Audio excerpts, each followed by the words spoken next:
هلا، شلونكم؟ اليوم سويت لكم تشريب البانية أو مرقة البانية بس تريد، وأكيد ما تحلى إلا ويا تمن العنبر. بالبداية عندي كيلو لحم غنم يكون دهين، راح أسلقه مدة 45 دقيقة، وراها أحمسه بشوية زيت وأخلي عليه فصوص الثوم. البانية ترى تحب هواي فصوص الثوم.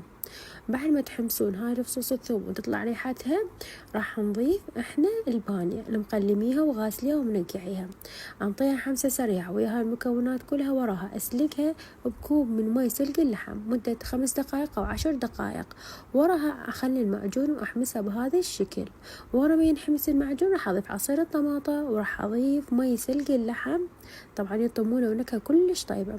أنا استخدمت التمن عنبر، طبعا هذا خضراوي حصاده هاي السنة.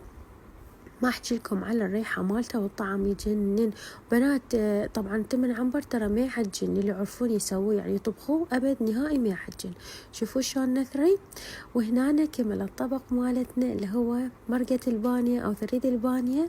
علينا وعليكم بألف عافية. وانتوا قولوا لي تطبخون البانية مثل طريقتي لو تختلف.